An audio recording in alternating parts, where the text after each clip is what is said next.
నాకు జగన్మోహన్ రెడ్డికి పర్సనల్గా ఏమీ లేదు. వీడియోలో మా చూసి గొడవ కొట్టేటప్పుడు ఆనందపడే అంత మా గొడవ తిరుపతితో స్టార్ట్ అయింది.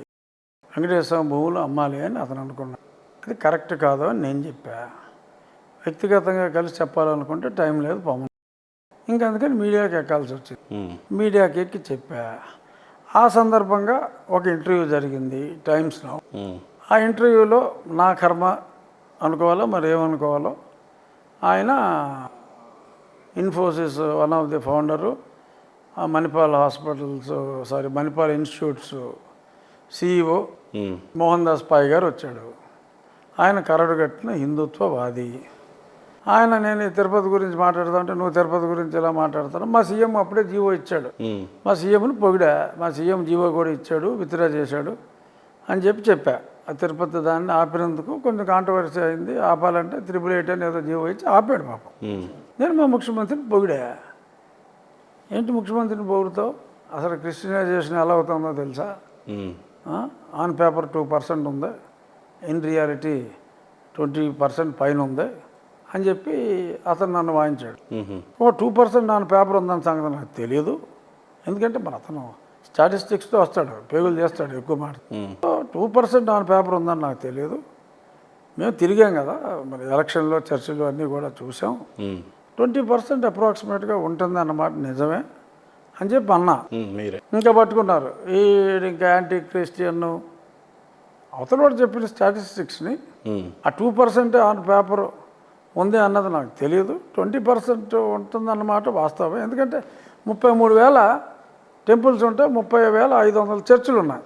ఆ చర్చిలకి ఆయన ఆనరోరియం ఏదో ప్రవేశపెట్టాడు కూడా, రికార్డ్ అది. నేను కాదంటానికి ఏముంది, అతను అన్నదానికి ఎస్ పర్హాప్స్ యువర్ రైట్ అని ఆత్మవంచన చేసుకోలేక చెప్పా. అబ్బో ఇతను క్రిస్టియన్ ద్వేషి అని అదొక ముద్రేసి ఇంకా దాని మీద ఇంకా ఈ యాంటీ క్రిస్టియన్స్ అని మతాల మధ్య నేను చిచ్చు పెడుతున్నానని నాకు ఇచ్చి నోటీసులోనే పెట్టారు ఇవన్నీ. అవును, చాలామంది కూడా చెప్పారు, మీరు నరేంద్ర మోడీ గారికి కూడా ఇన్ఫార్మ్ చేశారు, ఈయన మీద రాతపూర్వకంగా మత మార్పిడులు అత్యధికంగా చేస్తున్నాడు జగన్మోహన్ రెడ్డి అని చెప్పి. ఇన్ రైటింగ్ ఇచ్చా. అంత అవసరం ఏమొచ్చింది? నిజంగా జగన్మోహన్ రెడ్డి మత మార్పిడికి పాల్పడ్డట్టు ఏమన్నా ఆధారాలు ఉన్నాయా, జస్ట్ మీరు ఆరోపించారా?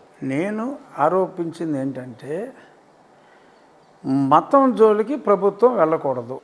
అయోధ్య కేంద్ర ప్రభుత్వం డబ్బులతో కట్టిందా? కాదు కదా, చందాలతో, జనం చందాలే కదా.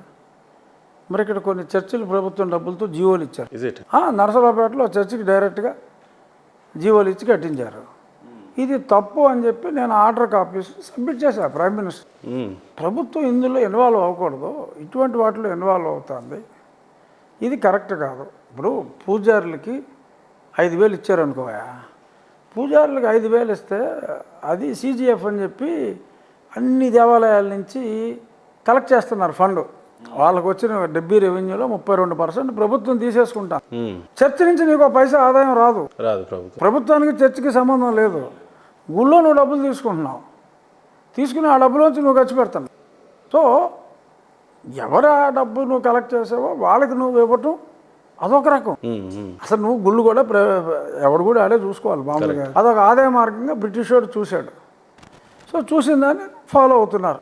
బట్ చర్చిలు ముందే వాళ్ళు బ్రిటిష్ వాడు క్రిస్టియన్ కాబట్టి చర్చిల జోలికి వెళ్ళకూడదు అని పెట్టాడు. వెళ్ళలే ఎవడో, అదే కంటిన్యూ అవుతుంది. చర్చిల దగ్గర ప్రభుత్వం కలెక్ట్ చేసి పాస్టర్లకి తప్పులేదు. అయితే మా దేవాలయాల్లో నువ్వు కలెక్ట్ చేసి పూజారులకు ఇస్తున్నావు, పాస్టర్లకు కూడా అలాగే. అంతేగాని పాస్టర్లకేమో ప్రభుత్వం డబ్బు, గుళ్ళో వచ్చిన డబ్బు పూజారికి ఇచ్చావు, తప్పులేదు. చర్చిలో డబ్బులు తీసుకోకుండా నువ్వు చర్చిని ప్రోత్సహిస్తున్నట్టే కదా. Why you have to fund the pastor, tell me. గుళ్ళో డబ్బులు నువ్వు తీసుకుంటున్నావు, గుళ్ళో పూజారి సేవలు చేస్తున్నాడు, ఇస్తున్నావా? గుళ్ళో డబ్బులు తీసుకుంటున్నావు కాబట్టి. పాస్టర్ దగ్గర డబ్బులు తీసుకో, నువ్వు డబ్బులు ఎందుకు ఇస్తున్నావు? మరి ఆంధ్ర రాష్ట్రంలో అంతమంది ఉన్నా మీరు మాత్రం ఎందుకు ఏం చేయనయ్యా, నా కర్మ. అందుకనే కదా ఇంతమంది ఉన్నా ఏ ఎంపీని కొట్టాడు, ఇంతమంది ఉన్నా ఎవడ మాట్లాడాడు. First 1 year at least I'm the solo fighter. ఇప్పుడు నీ కళ్ళెదురుగున్న పార్టీ ఎవడన్నా 2020లో లీవ్ 21 2020లో జగన్మోహన్ రెడ్డి మీద ఈ గొంతెత్తిన గొంతు ఒక్క గొంతు ఉంటే చూపెట్టు. Mine was the solo voice. Jaganmohan Reddy పేరు చెప్తేనే గజగజలాడే టైంలో I was the solo voice. నీకు ఒక్కడికే ఎందుకంటే నేనేం చేయను, ఎవడో ఒకడు ఉండాలి. పాత్ బ్రేకింగ్కి ఎవడో ఒకడు ఉండాలి. జగన్మోహన్ రెడ్డి ఏదైనా ఆ ఒక్కడనే నేను అవటం ఎస్ ఇట్స్ గుడ్. ఎందుకంటే నేను వెళ్ళిన దారి సరైందని చెప్పి ఇవాళ ప్రజలందరూ తీర్పిచ్చారు కదా. అఫ్కోర్స్ బెనిఫిషియరీ ఇంకెవడో, నేను కాదు.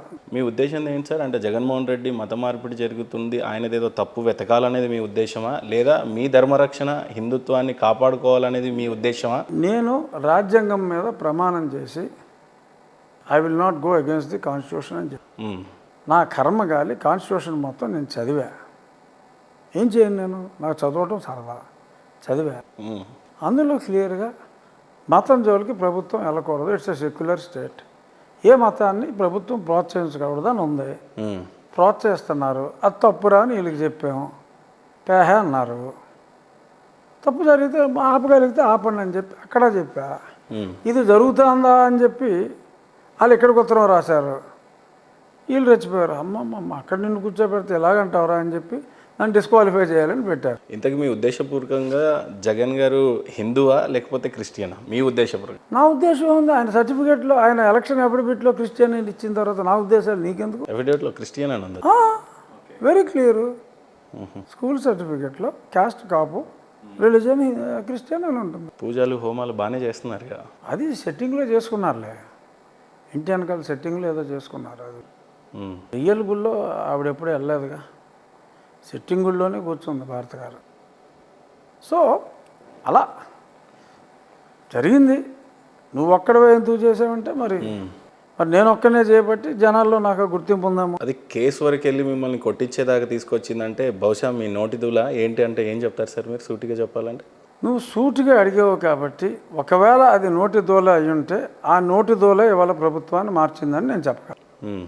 నువ్వు ఎంచుకున్న పదం నోటి దోల అయితే ఎస్, ఆ నోటి దోల ఇవాళ జగన్ ప్రభుత్వాన్ని మార్చింది కాదంట. ఖచ్చితంగా లేదు ఇంకెవరి నోటి దోల అన్నా కూడా ఆడైందంట. లేదు, వాస్తవంగా మీరు మీ రచ్చబండ కానీ మీరు కానీ మీ సోలో ఫైట్ కానీ టార్గెటే జగన్ పెట్టుకొని మీరు పనిచేయటం అనేది నాకు ఒక్కడికే కాదు స్టేట్ అందరికీ తెలిసిన విషయం. ఆ పరిస్థితుల్లో చాలామంది నాయకులు పోలీస్ స్టేషన్కి 10,000 ఇచ్చి హౌస్ అరెస్ట్ చేయరా బాబు, మా వాళ్ళు ఏదో యాజిటేషన్ చేయమంటున్నారని చెప్పి పోలీస్ స్టేషన్కి 10,000 ఇప్పించిన నాయకులు కోకొల్లలు నాకు తెలుసు. ఎస్, తప్పులేదు. నువ్వు అన్నట్టు ఇప్పుడు చాలామంది ఇప్పుడు కూడా అంటున్నారు, మా పార్టీ వాళ్ళు ఎక్కువ అంటున్నారు కూడా కొద్దిమంది. అందరూ ఎప్పుడు ఆ ఎన్డీఏ కాపాడిందిరా, మన ప్రభుత్వం రావడానికి కూడా అది దోహదపడింది. కేవలం నా నోటి దోల వల్లనే అని అంటలా నేను, బట్ నాలాంటి అందరూ నోటి దోల వలన ప్రభుత్వం మారింది.